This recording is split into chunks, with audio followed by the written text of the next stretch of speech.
students, welcome back to this video. How are you?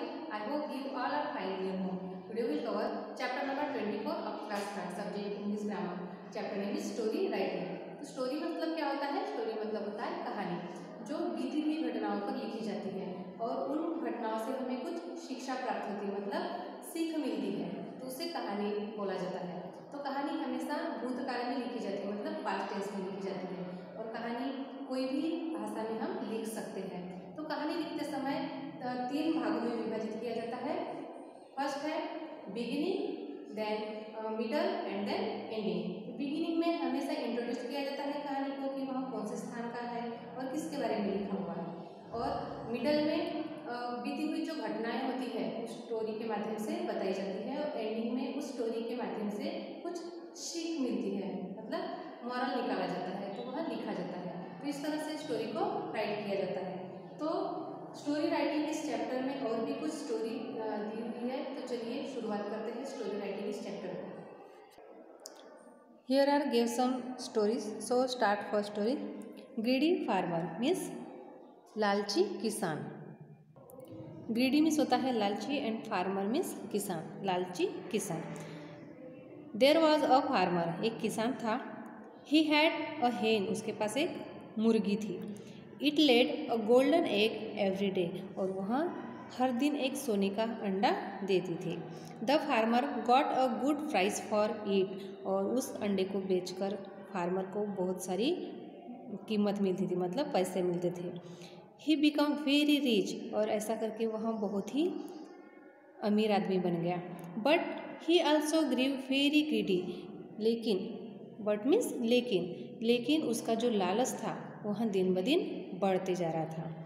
One day he thought, एक दिन वह सोचता है, द हेन इज वेरी माइजर, माइजर मीन्स कंजूस। तो वह क्या सोचता है कि यह जो हेन है बहुत ही कंजूस किस्म की है। It has so many eggs in its stomach, उसके जो पेट में बहुत सारे सोने के अंडे हो गए। But it gives me only one of them daily, लेकिन यह जो हेन है हर दिन एक ही अंडा देती है। I must have all of them together, मुझे सभी अंडे एक साथ में ही चाहिए। Thinking this he want to be the kitchen and brought the big knife. तो यह किसान क्या सोचता है, मुझे एक साथ सभी अंडे चाहिए और उससे मैं बहुत बड़ा अमीर आदमी बन जाऊंगा, इसलिए वह किचन में जाता है और एक बड़ा सा नाइफ लाता है, मीन्स चाकू लाता है। He cut open the hen's stomach, और उसने क्या किया, उस चाकू से हेन का जो स्टमच है मतलब पेट है वह काट दिया। But he did not find any eggs here, देखो जब उसने पेट को काट दिया तो उसके पेट में एक भी अंडे उसे नहीं मिले। द हेन डाइड, और पेट काटने की वजह से जो हेन है वह मर जाती है। Now the farmer did not get even one egg, अब सोने के अंडे देने वाली जो मुर्गी है वह मरने के कारण उसे अब एक भी अंडा नहीं मिल रहा था। Moral is, it is possible to satisfy your need but it is impossible to satisfy your greed. अपनी आवश्यकता को पूरा करना संभव है लेकिन अपने लालच को संतुष्ट करना असंभव है, इसलिए लालच नहीं करना चाहिए। Now start second story. The dog and his bones, एक कुत्ता और हड्डी। देयर वाज अ डॉग, एक कुत्ता था। He found a piece of bone, उसे एक हड्डी का टुकड़ा मिला। He wanted to chew it peacefully, और उस हड्डी को वह शांतिपूर्वक चबाना चाहता था। So he walked across a small stream, इसलिए वह एक धारा में चले गया। There was a wooden bridge on the stream, उस धारा में एक लकड़ी का पुल था।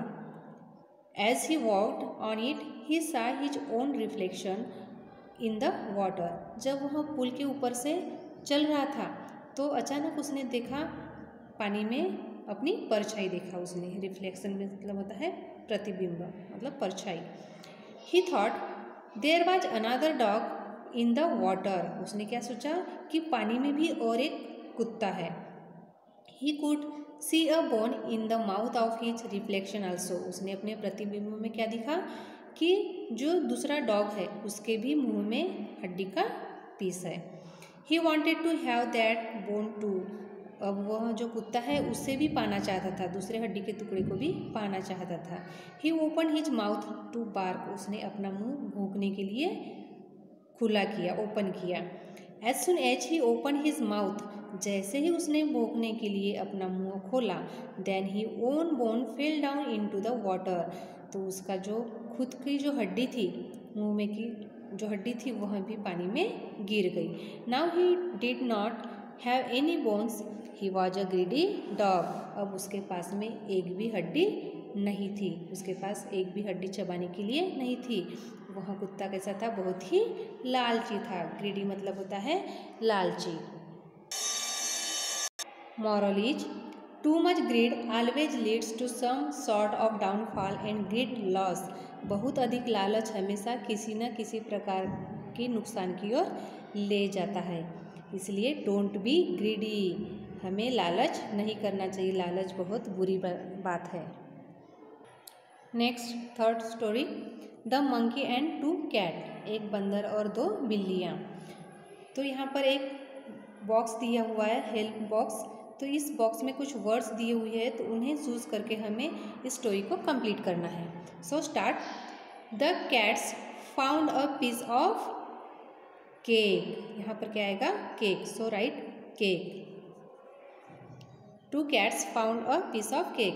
दोनों बिल्लियों ने एक केक का टुकड़ा देखा। They fought. They fought with one another. और उस टुकड़े के लिए दोनों झगड़ा करने लगी। फॉट मीन्स होता है झगड़ा करना। A monkey came there. और उनका झगड़ा जब शुरू था तो उस समय एक मंकी आता है। ही सेड टू देम, वहाँ उन्हें बोलता है, I will divide, DIVID, divide the cake for you. मैं तुमको आपस में इस केक का दो भाग करके देता हूँ, बराबरी का हिस्सा करके देता हूँ। He broke the cake into 2 pieces.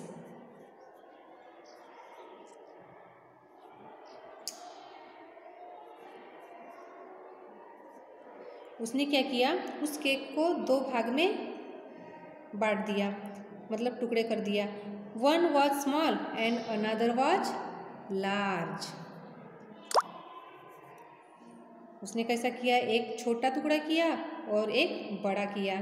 He bite at the larger piece.